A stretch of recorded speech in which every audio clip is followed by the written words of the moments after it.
আসসালামু আলাইকুম সবাইকে স্বাগত জানাচ্ছি আরও একটি নতুন রেসিপি দেখার জন্য। আজ তৈরি করব caramel egg pudding. Perfect caramel pudding হয় সিল্কি, ভেলভেটি, ক্রিমি এবং স্মুথ।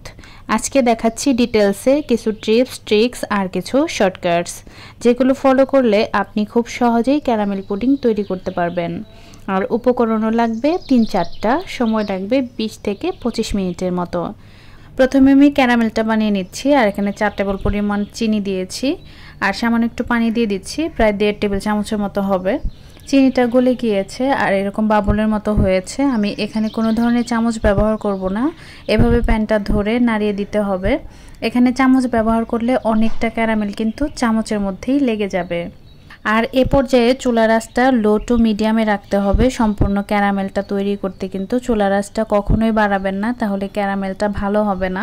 কিছুক্ষণের মধ্যে পানিটা শুকিয়ে ক্যারামেলটা এরকম হয়েছে, স্ক্রিনে যেরকমটা দেখতে পাচ্ছেন। আর হালকা ব্রাউন কালার আসতে শুরু করেছে। গাঢ় ব্রাউন কালার কিন্তু চুলার উপরে রেখে কখনোই করতে যাবেন না, এতে করে ক্যারামেলটা পুড়ে যাবে এবং তিতা হয়ে যাবে।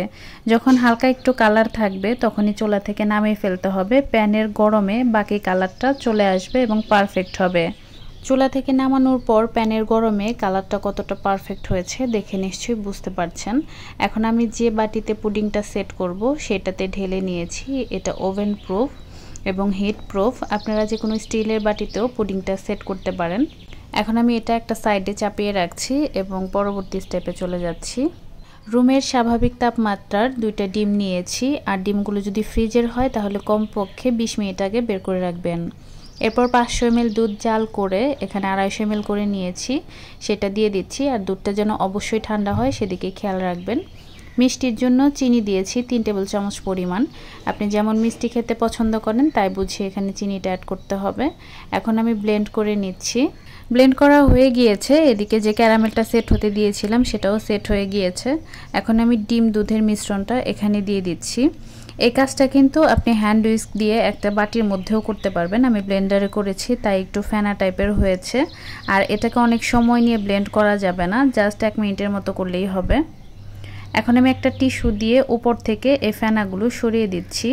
যারা হ্যান্ড উইস্ক দিয়ে করবেন তাদেরটা কিন্তু এরকম ফেনা হবে না, তবে ঢালার পরে কিছুটা বাবল হতে পারে, সেগুলোও টিস্যু দিয়ে এভাবে তুলে ফেলবেন। আর টিস্যু দিয়ে কিন্তু এই ফেনাগুলো দেখেন কত সহজেই তোলা যাচ্ছে। আপনি চাইলে পুডিংটা ভ্যানিলা ফ্লেভারে করতে পারেন। এর জন্য 1/2 চা চামচ পরিমাণ ভ্যানিলা এসেন্স দিয়ে দিবেন। আমি ক্যারামেলের ফ্লেভারটাই রাখবো তাই আর কিছু দিচ্ছি না। এখন আমি এটাকে বয়েল করতে চলে যাচ্ছি। একটা প্যানের উপরে আমি ছোট একটা বাটি বসিয়ে দিয়েছি, তার উপরে পুডিংয়ের বাটিটা দিয়ে একটা হিট প্রুফ ঢাকনা আমি উপরে দিয়ে দিচ্ছি। এটা চায়ের কাপের সাথে যে পিরিচ থাকে সেটা দিয়েছি, আপনারা যে কোনো ধরনের ঢাকনা ব্যবহার করতে পারেন। এরপর গরম পানি দিয়ে দিচ্ছি। গরম পানিটা এমন পরিমাপে দিতে হবে যাতে করে বাটির অর্ধেক পর্যন্ত থাকে। যখন এটা জাল হয়ে পানিটা ফুটতে থাকবে কোনোভাবে যেন পুডিংয়ের বাটির ভেতরে পানিটা না যায়। আর পুডিংয়ের বাটিটা কখনোই প্যানের মধ্যে সরাসরি বসাতে যাবেন না।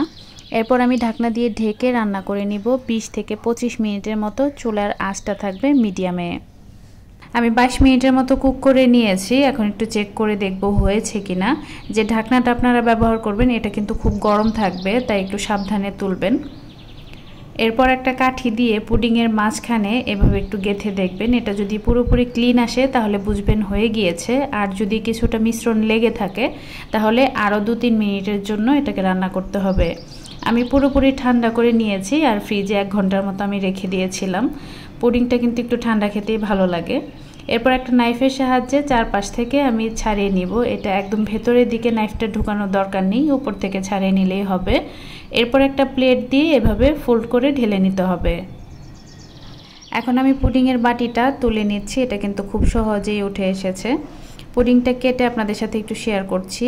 উপরের কালার এবং কতটা স্মুথ হয়েছে, পুডিংটা কতটা পারফেক্ট হয়েছে দেখে নিশ্চয়ই বুঝতে পেরেছেন। আশা করছি রেসিপিটি সবার কাছেই সহজ লেগেছে এবং ভালো লেগেছে। বাসায় অবশ্যই তৈরি করবেন আর কেমন হয় কমেন্টে জানাতে কিন্তু ভুলবেন না। আপনার তৈরি করা পুডিংয়ের ছবিটা শেয়ার করতে পারেন আমাদের ফেসবুক গ্রুপ এবং পেজে। ডেসক্রিপশন বক্সে লিঙ্কটা দেওয়া থাকবে। সবাই ভালো থাকবেন, আমাদের জন্য দোয়া করবেন। দেখা হবে নতুন কোনো রেসিপি নিয়ে পরবর্তী ভিডিওতে। আজকের মতো এখানেই বিদায় নিচ্ছি। আল্লাহ হাফেজ।